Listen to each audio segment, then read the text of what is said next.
Minsan ba nasabi niyo sa mga sarili ninyo na sana hindi na lang kita nakilala? O sana nung mga panahon na kinukulit mo ko sa pagme-message, hindi na sana kita nireplyan.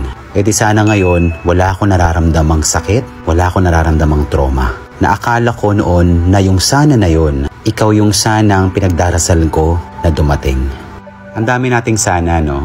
Pero noong mga panahon kasi na yun, naniwala tayo na lahat ng mga bagong darating sa mga buhay natin, sila yung magbibigay sa atin ng totoong kasiyahan, ng totoong pagmamahal na matagal na nating hinahanap at gusto nating maramdaman.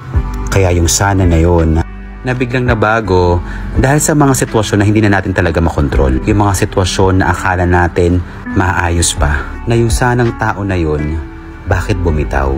At bakit yung sana na yon hindi niya na ipaglaban? Ano man ang mga tanong sa kaisipan natin na lahat ng sana na yan nag-iwan sa atin ng masakit, malungkot at masayang sana.